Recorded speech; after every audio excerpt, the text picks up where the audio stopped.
Welcome to Fulfilling This Belly Sting.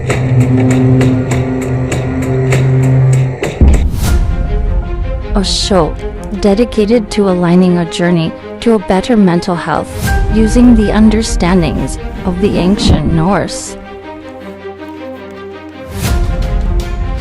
Join us each weekday morning at 7 a.m. Alaska time.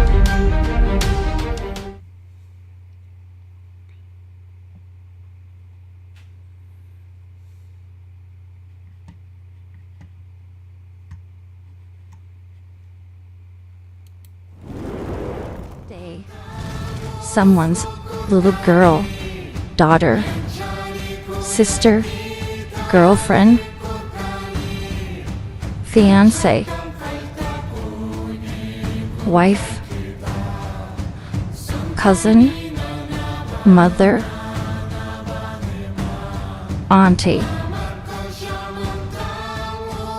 grandmother, great grandmother, elder, disappears, shattering, a family, a community, the world. There is something we can all do. Remember them.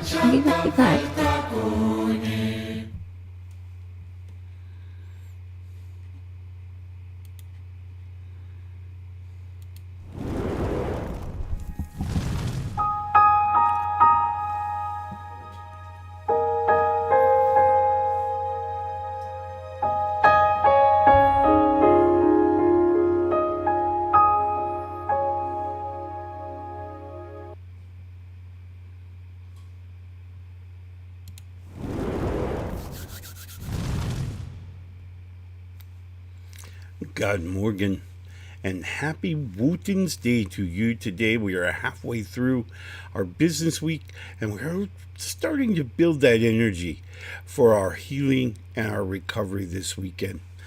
Very excited. Today we're talking about the Norse god Wotan.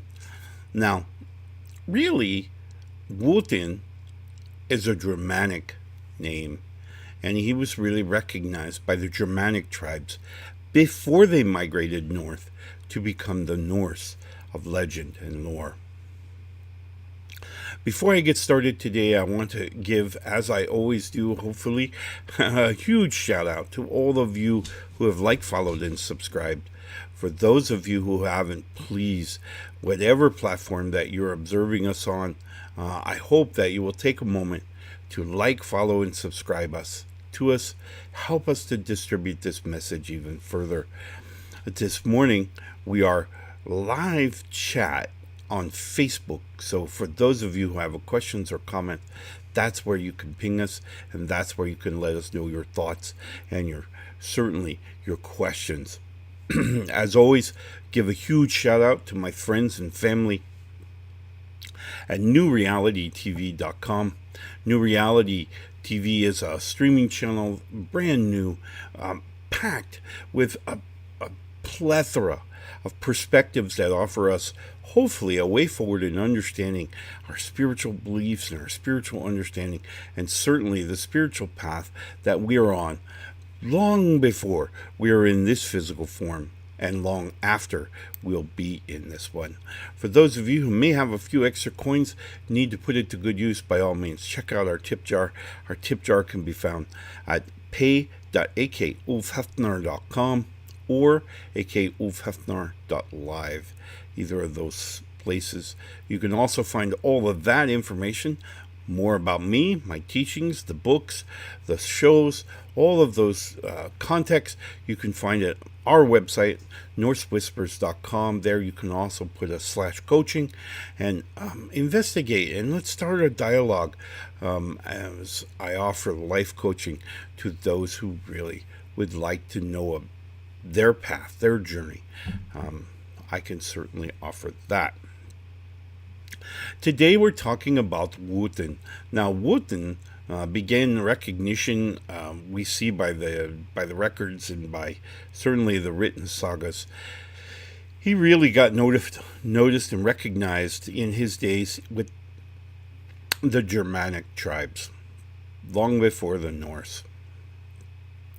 As he migrated north, people began to recognize him as Odin, the All-Father. Now, Odin, many stories written through many different sagas about his journey, his experiences, his lifetime, and how those all came together to bring him wisdom.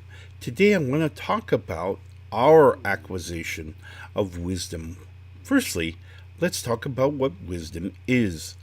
Wisdom is simply a connection between our life's experiences and our life's knowledge. We gain knowledge from other people, from books, from TV, from the internet, multitude of sources available for us to gain knowledge through our sensory input. This knowledge is simply stored as knowledge. If someone were to inquire to you about one of these things that you had acquired knowledge about, you could respond. You could provide them with the information that you have acquired. Then, as life's experiences would have it, many times we will find experiences in where we are using that knowledge to interact with the reality around us. That knowledge then creates relationships within the multitude of stacks of knowledge that you have within your mind. These knowledge stacks are connected through these experiences to form kind of a secondary level of greater, more complete knowledge, referred to as simply the experience of applying knowledge to the reality at which we live. There's a couple of things that are going to alter these experiences, these relational links created within our mind. The first thing that is super critical that we understand is how we see the world, is how these experiences are then brought into the mind. As an example, if we are seeing the world as being against us, the foeman of modern life, that experience is processed through our brain, through our heart, back to ultimately arriving in our memories in a negative, more non-beneficial manner. If, on the same note, we are looking at this reality through what many would refer to as rose-colored glasses, i.e. the more positive, more enlightening view,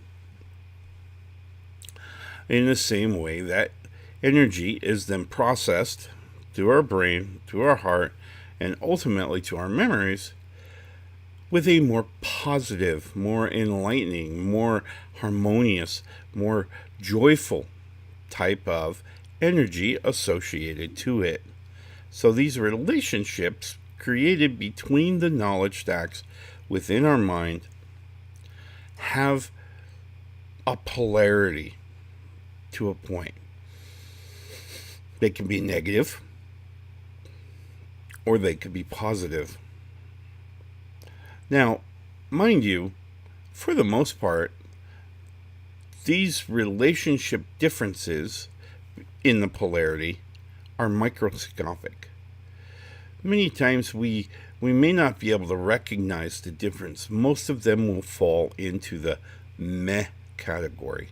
That is what I refer to it. And this is, of course, a word that my grandchildren have taught me from the internet.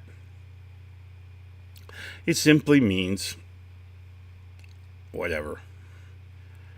It's kind of can go either way. All right. So what we find is this micro differences between a positive and a negative. They're just micro differences in the experience. This then provides a level of understanding from a recall perspective. Remember, I said in the past, imagination is simply the recall of memories to our current sensory input. Many times people have talked to me about fear, and they're so afraid of this or that or this other thing.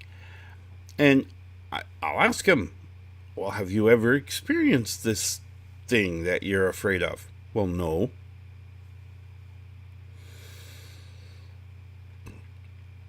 But others have told me of it. Others have informed me of it. Maybe the ancestors spoke of it. And so I said, so what you're telling me is you've never experienced it, yet you're terrified of it because of some knowledge that you have within your brain.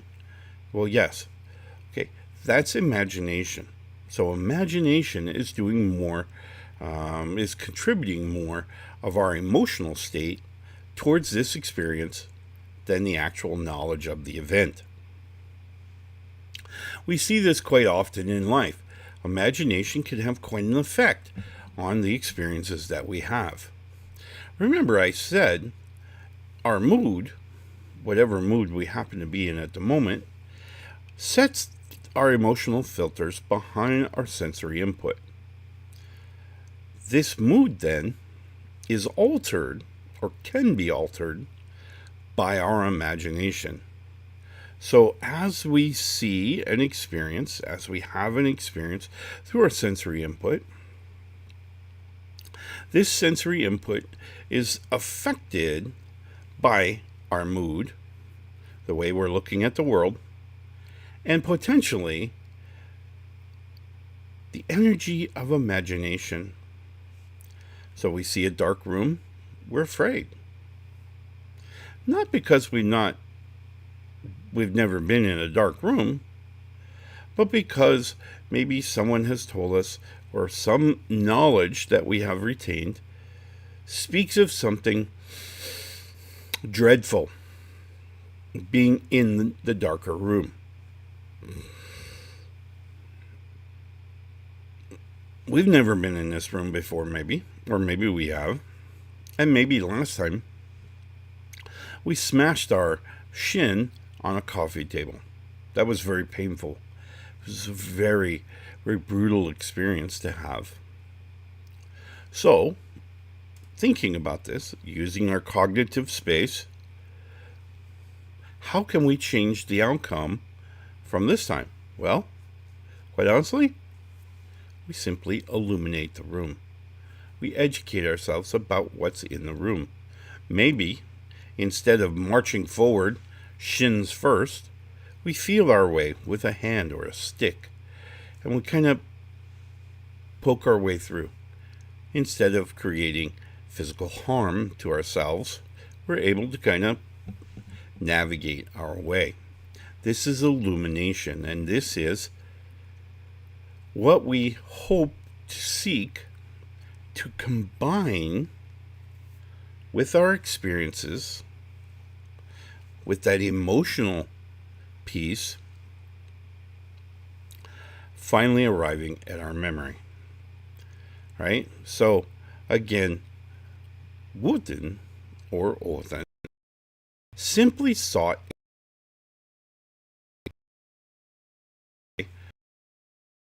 that he had in his mind. There is a story within the sagas about Othan drinking from the well of Erd, and he would donate an eye that he could drink from the well. When he drank from the well, he drank from the experiences of all of existence. simply reflections from Yggdrasil into the water, that he would gain all of these experiences, all of these reflections of experiences of all of existence. The saga goes on to say that he will sleep for 9 days and 9 nights, that he would know how this works, and what he's doing is he's applying the experiences to the knowledge stacks. This is how your brain and your experience in this reality works. The same way Othin's did. Othin drank from the well of Erd to gain all of the experiences, that he would be all wise, all knowing. Simply the same thing you're doing by living your life. By simply going through those experiences in your life, you're simply drinking from the well of Erd. This then combines with the experiences, or with the knowledge that you have in your mind, to create emotional energy and relationships between the different knowledge stacks. It is how you experience this world. We're going to take a quick break. When we come back, I want to talk to you about how, well, certainly I've done it, but how you can apply this process to living your everyday life, gaining those experiences to gain wisdom. We'll be right back. In the air. The time is now. We're all waking up. We're waking up. We're all waking up. It's all shifting. New vibrations. It's you. It's you. It's me. It's all of us. Together. A new time. A new day. A new energy. A new energy. New reality. Awaken with us. Awaken with us. Awaken with us. newrealitytv.com.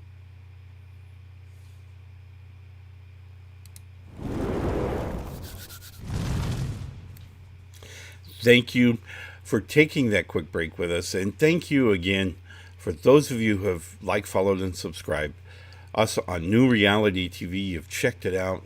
What a wonderful collection of perspectives that are available for you. Hopefully something will resonate and ring true for you. Today we're talking about the experiences of Odin. The experiences of Wotan. And what does that mean? And how does it interface with our lives? Well, let's talk about that for a minute. Wotan, or Odin, is constantly referred to throughout the sagas as being the traveler, as being the wanderer, as he is gaining experiences. He also has his ravens, Hugin and Mugin, who travel the world and bring back news of different things to him. So he's gaining knowledge in a multitude of ways. This is the same thing you do every day. We read about things, we watch the news, we visit the internet, interacting with hundreds of people every day. We're gaining wisdom. We're gaining the ingredients for wisdom. Knowledge, intellect, those things are coming in through our sensory input, and we're having life's experiences that are teaching us that which we are learning as how it applies in our lives.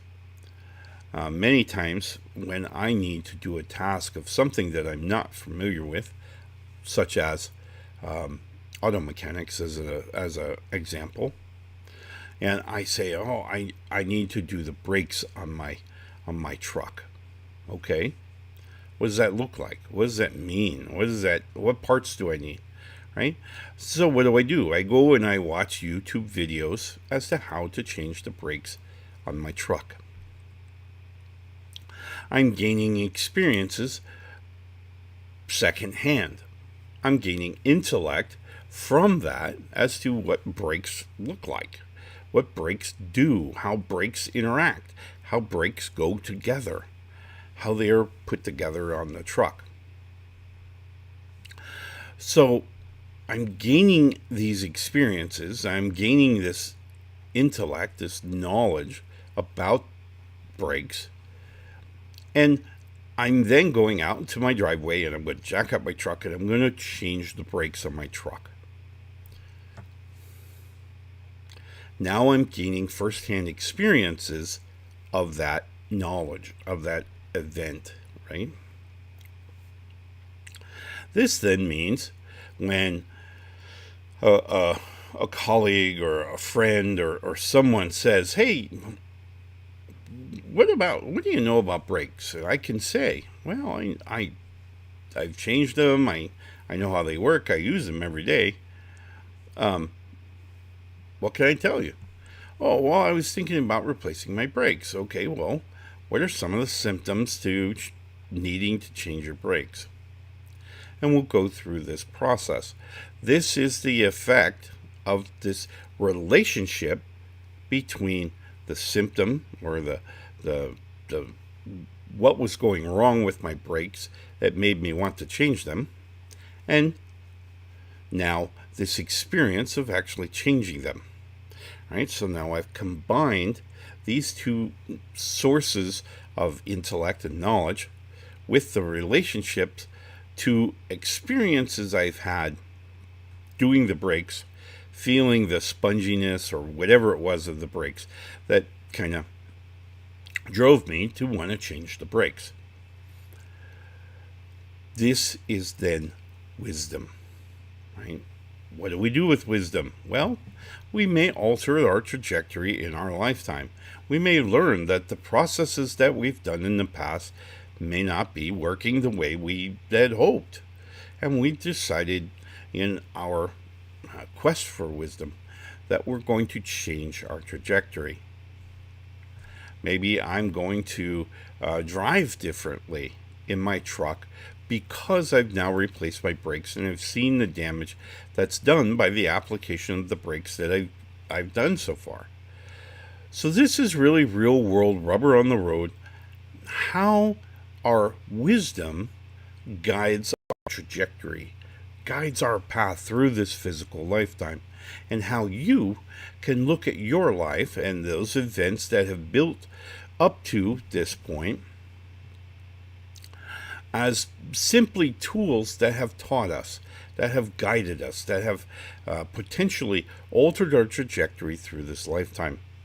Many people whom I interact with on a daily basis, they come to me with these experiences that they've had that have traumatized them, have psychologically traumatized them, because in their perspective, the event was horrible. It was unwanted experience, but yet they had to go through it to learn from it. I draw a parallel to my own life, where in 1989 I overdosed on heroin. I was a heavy drug user at the time, and I had very little hope, and I wasn't as careful as I should have been, and so I used too much of the drug heroin. This led to a series of events with now I can speak to with authority because I've experienced it firsthand. Granted, mind you, this was the 80s, and we were just really getting the message about say no to drugs, say no to all these things. And so I had an inkling of intellect about it, but again, as I experienced it, it became intellect and wisdom. That overdose was not something I would have wanted in my life. I could have lived a very happy, productive, normal life without it. However, For a long time afterwards, I looked at that event as a very negative point in my life, low point in my life. And I kind of referred to on many occasions about the decade that led up to that was pretty dark for me. My parents had separated. Later, my father had passed. So it was a very dark decade for me in my life. And I could have accepted it that. It was just horrible. And I could have maintained that negative direction. But instead, in 1989, I overdosed. And through a series of experiences I had at that moment, my path would change. I altered my trajectory. Now, many, and I credit, there were two other individuals who decided to take me in and break me of this habit and help me to see my way past the use of heroin, clean out my system. And in November of that year, we would kind of be clear. We would be clean. I wasn't using by that time. And so these wonderful gifts to humanity packed me and all my family belongings into a truck, and I drove from Tucson, Arizona to Oak Harbor, Washington, where I would meet up with the remaining parts of my family and begin a new path. Now, from that November, the following July, I would marry my shield maiden, now of 35 years, and we would embark on a whole new journey. But the direction that I had taken following the November issue was that I would be clean, no drugs, and not wanting to even visit that floor space. Didn't even want to go anywhere near it. And so that trajectory change led me to find my shield maiden, to date her, and to ultimately marry her, to where we would then embark upon a journey of living and loving together. So, trajectory changes can occur, changes, and many times change involves a fear. But when we illuminate the path forward, it kind of subsides that fear. It pushes that fear back. Why? Because now we're illuminating the darkness. And so that's our path, as I want us to think about today, as we go about Wotan's Day and we celebrate his gift to us. I want us to remember that that gift is a role model for experiencing our lives and to help us adjust our mindset to seeing the world, to seeing this reality that we experience the way it's meant to be seen. How can it teach us? How can we grow? How do we evolve from these experiences? And that is wisdom. All right? So I hope you take away today, Wotan's Day, the growth and the evolution of the self by simply recognizing life's lessons. And some of those lessons will not be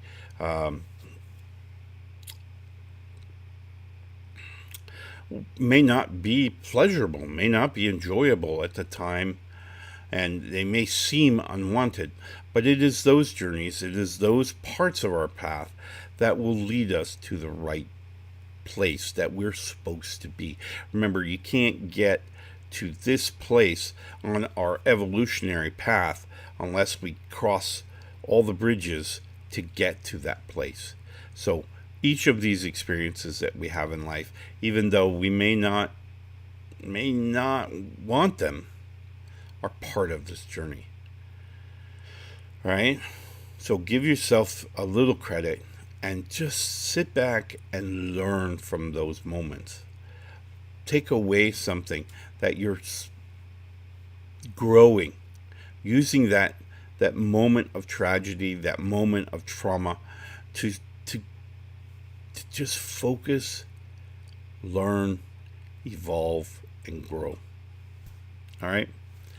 All right, my friends. Enjoy Wotan's Day. Tonight we will see you again as we engage in Sporgsmal.